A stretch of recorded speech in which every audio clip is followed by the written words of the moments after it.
Olá, pessoal! Estamos aqui hoje numa conversa super interessante com duas pedagogas e formadoras da Prefeitura de São Paulo. Elas são da Diretoria Regional de Ensino do Ipiranga, que é um bairro super tradicional e bonito de São Paulo.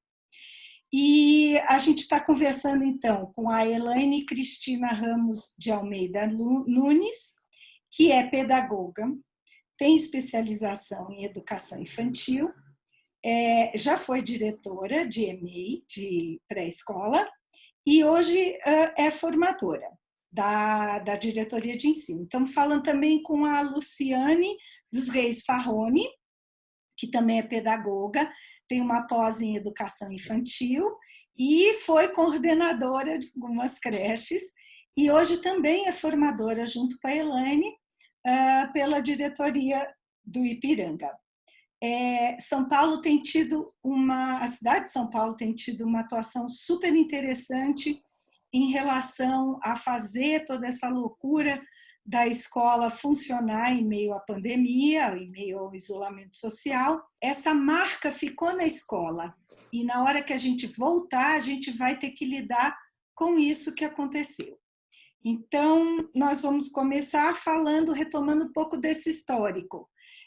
A Ângela também está aqui, do tempo de creche, então somos nós duas, e vamos tentar levar essa conversa para ver se a gente traz um pouco mais de clareza e levanta mais questões ainda, porque é isso que é importante. No final de março, então, as escolas estão fechadas, né? No dia 23, 24 do mês seguinte, em abril, as escolas recebem a cartinha já com proposta de encaminhamentos com os pais e as famílias. Muitas famílias participando das atividades, mas muitas não entrando em contato, né?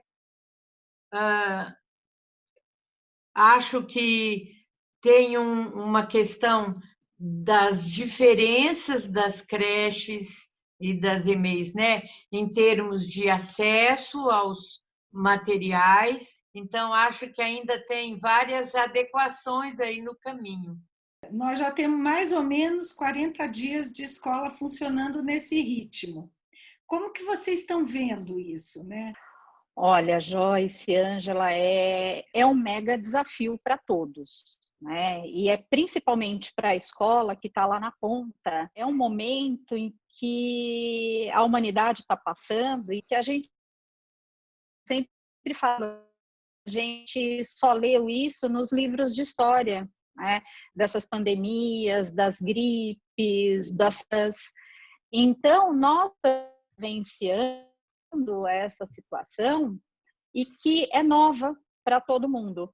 Então, quando se iniciou esse isolamento, não é, entrou fechadas, que as crianças não puderam mais ser atendidas nesse ambiente, a prefeitura pede para que as escolas iniciem o diálogo com as pelos meios que a escola conseguisse atingir esse público, que são as famílias das crianças, né? Então, é um movimento bastante difícil, porque tem a questão da internet, que muitos não têm, não é?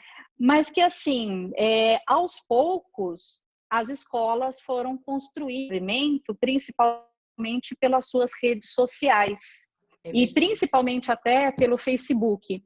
O que a gente escuta também falar bastante é que as famílias, quase todas, têm o WhatsApp, né? Mas, assim, é como eu falei, é tudo muito novo, é virtual, né?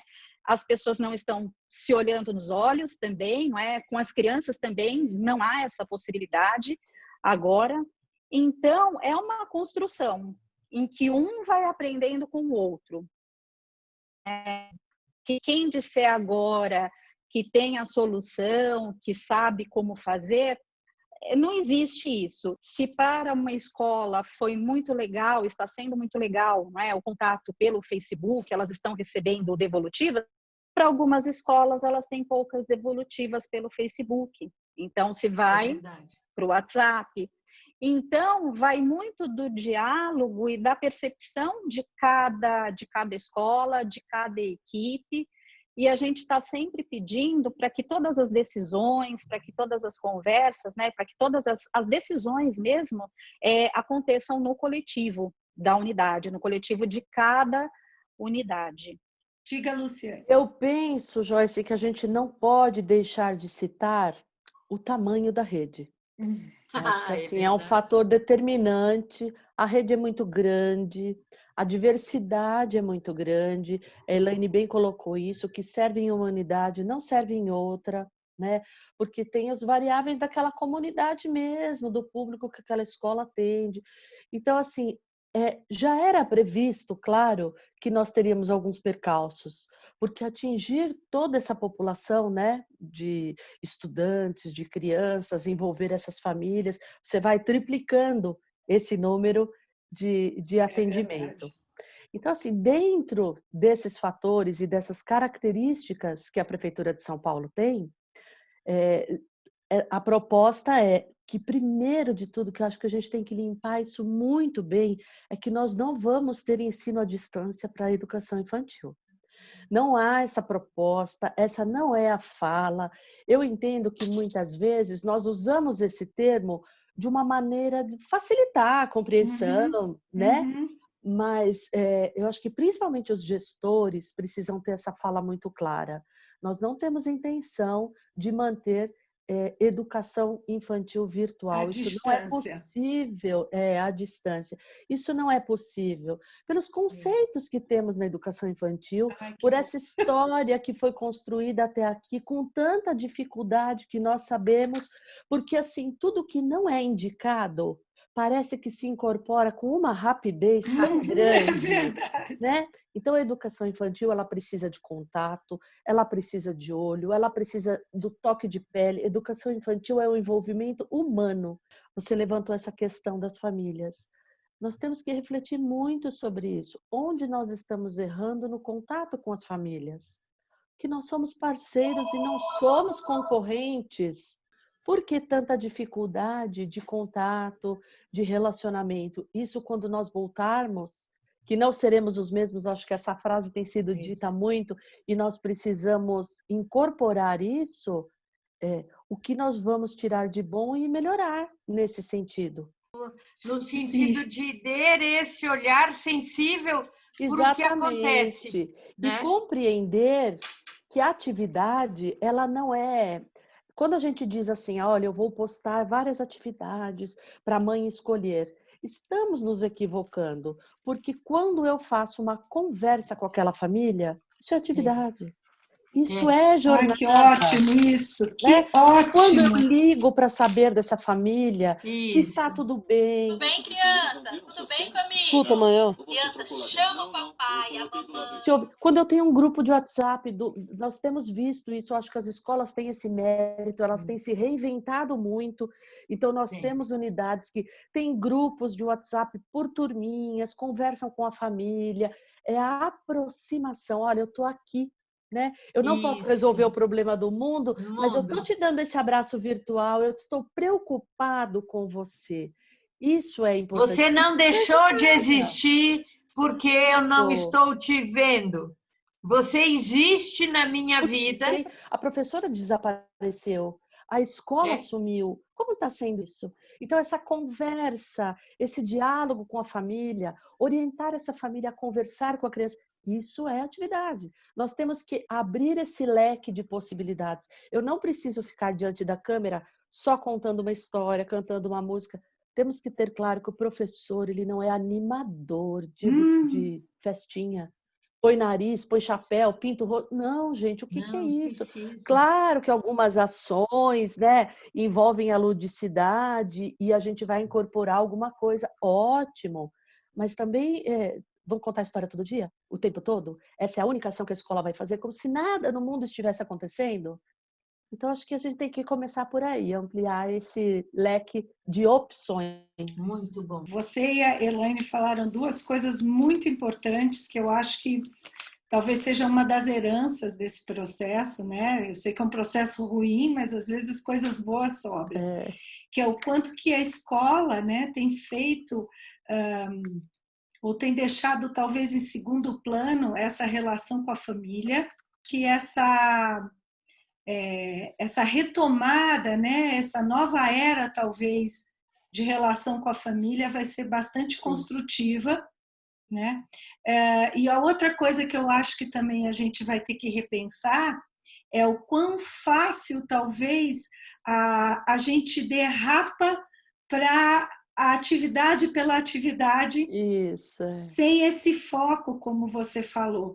Então a gente tem, sei lá, na rotina normal da educação infantil, a atividade pela atividade se perdendo até na conexão com o que é rotina, né? Esse encarar que a criança aprende no momento da atividade, mas a rotina é a rotina. E aí a gente tem isso nesse momento, né? Então esse contato com a família, esse contato simples, olho no olho, de saber como está, de dar um oi para a criança, né? Isso também é atividade, vamos dizer assim, né? Importante trazer isso, Joyce, para os nossos registros também. Ótimo. Quando eu vou registrar essa ação, eu fiz essa ação com a família, eu entrei em contato, até para que possamos refletir futuramente sobre as ações da escola quando voltarmos à normalidade. Que existe um movimento aí de valorização nossa, dos profissionais que atuamos na educação, para que sejamos realmente, né, reconhecidos como profissionais, como professores que atuam na educação infantil. Só que este professor é um professor que não dá aula, vamos pegar assim a aula formal, né? Mas isso não tira a importância dele, pelo contrário, porque ele atua com crianças muito pequenas, né? Em que o lúdico, a ludicidade, né, é o principal caminho aí para a gente estar atingindo essa criança pequena. Então, quando a gente fala, né, cuidado, a gente não é animador de festinha infantil, né? Aqui tá isso, o nosso dia a dia é de muito trabalho, de todo mundo que atua lá na ponta, nas escolas, não é? De muito trabalho, de muito estudo, de muita reflexão, não é? Porque a criança é muito pequenininha e tem as suas especificidades. E assim, quando a Lu fala do foco, isso é imprescindível. O que eu quero quando eu posto, quando eu gravo um vídeo, quando eu faço, quando eu conto uma história, qual é a minha intencionalidade por detrás disso? Isso vale tanto para o atendimento presencial, quando as crianças estão lá junto com as suas professoras, com os seus amiguinhos, e isso é válido também nesse momento de distanciamento que a gente está fazendo tudo, esse diálogo por rede social, agora pelas plataformas, né? Isso continua. É pela observação que a professora vai dirigindo as suas ações, que ela vai planejando por meio das falas das crianças. Ela é protagonista nesse processo também, não é? Mas como uma grande articuladora de tudo que as crianças realizam e levam para ela. E isso não se faz sem que haja observação, sem que haja essa escuta bastante atenta dessa criança. Eu acho que você falou uma coisa super importante, é um momento que a gente vê esse tipo de olhar para a educação um pouco ameaçado e a gente vai ter que se organizar para que isso seja, essa conquista continue, né? E vá cada vez mais se qualificando, mas tudo que a escola faz tem uma intenção pedagógica. Então, assim, mesmo que eu não estou fazendo cumprir todos os objetivos dos currículos nesse momento, tem outros objetivos e outras competências que no momento que a escola está fazendo acontecer todas essas ações, não é um espontaneísmo. Né? A gente tem essa intenção. E a gente ouviu de uma coordenadora que disse que a criança todo dia vai lá na mochila, pega a mochila e diz, eu vou para a escola. Então, é um lugar que ela conquistou. Né? E que nesse momento, infelizmente, ela não entende ainda por que ela não pode continuar nisso. Então, a escola é um espaço formal de educação, tudo que ela faz tem esse objetivo por trás, tem um objetivo por trás, apesar de que, nesse momento, o objetivo não é EAD, né? Então, a gente tem... É claro. Tem que tentar trazer, né, para essa realidade que a gente está aprendendo a lidar com Isso. ela. Não temos uma receita, né? Secretaria não tem uma receita, nós não temos, vocês não têm, não temos, não existe, né? Nós estamos Exato. aprendendo literalmente na dor como é que a gente vai fazer o nosso trabalho e da melhor maneira possível. Não podemos esquecer os nossos conceitos, as clarezas que, né? Tudo que a gente estudou até aqui, eu estava pensando exatamente sobre isso esses dias, né? Tudo que nós estudamos até aqui, o referencial teórico todo, ele é muito importante para basear o nosso trabalho. Mas é inacreditável, porque hoje tudo que a gente tem de certeza ruiu. Né? Você precisa, a partir dessa base que nós temos de estudo, de teorias, construir algo para este momento. Quer seja de comunicação, de acolhimento. Acolher o outro é muito difícil. Esse professor precisa ser acolhido para poder acolher essas famílias. Todos nós temos medo, todos nós temos insegurança, problemas que assolam as famílias, seja economicamente ou até na questão da saúde. Então, todos nós precisamos ser acolhidos. E a partir desse acolhimento, estender isso às nossas famílias. Não é? Quando vamos voltar e vamos fazer o quê? Fingir que nada aconteceu? De maneira nenhuma, essa adaptação vai recomeçar, esse processo vai ser diferente. Crianças que viveram esse momento da pandemia, mães de crianças pequenas que viveram esse momento da pandemia, quando elas retornarem, elas serão outras. Né? As inseguranças vão aflorar. E a imunidade dessas crianças? Exato. Como será quando elas chegarem? Então, nós tínhamos garantido esse porto seguro que nós tínhamos e que agora nem tudo é mais tão seguro assim. Não é pôr a criança no chão, aquela brincadeira dos mais antigos da vitamina S. Né? É isso. A vitamina S para ter imunidade. Mas agora essa vitamina S ela é muito perigosa. Né? Muito. Então, os olhares mudam para tudo e a gente vai ter que se reestruturar nesse sentido. A escola, ela historicamente é isso. Né? O professor, ele traz no seu DNA isso. A gente não estuda formalmente reinvenção, mas nós nos reinventamos diariamente. Então, trocar com o grupo, a troca é fundamental, porque a gente estamos nos sentindo sozinhos, né? Eu ficaria com essas palavras, meninas, humanização e humildade. Nossa, ótimo. Para construir mesmo. Então, esse coletivo, esse aprender, esse escutar o outro, ele é fundamental, ele é essencial na nossa vida. E isso vai reverberar lá na nossa atuação junto à criança, quer seja no momento de distanciamento ou no momento presencial também. Perfeito, perfeito. Essa rede, tanto dentro da instituição quanto entre todas as escolas, né, vai ter que ser feita, porque a gente vai ter que ver o que vai ser dessa volta, né? Ângela, fala um pouquinho dessa história do bebê que você tinha trazido, da experiência da tua família, porque é um dos aspectos que a gente talvez que revele a delicadeza desse momento da volta, né? Tá. Então, eu tenho uma sobrinha e o marido, os dois são da área da saúde. Então, os dois estão trabalhando. A bebê tem 8 meses. Então, um sai para trabalhar e o outro fica com o bebê. O outro sai, o primeiro fica. Então, é sempre um adulto com a criança. Então, ela conhece os dois, faz 8 meses e não conhece mais ninguém. Então, o que a gente trouxe é assim, como é que vai ser introduzido outras pessoas na vida dessa criança que não está acostumada a ver um terceiro, né? Uma outra pessoa, e agora, com 8 meses, estranha. quantas crianças estão crescendo, eram do berçário 1 e já estão passando, né, de fase e não tiveram contato nem com outra criança. Nesse momento, elas Isso. estão enclausuradas nas suas casas, né?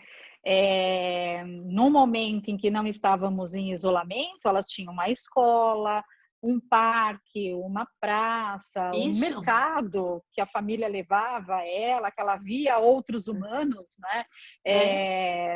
Um shopping, a rua, a própria rua, né? Então, ela conhecia tudo isso.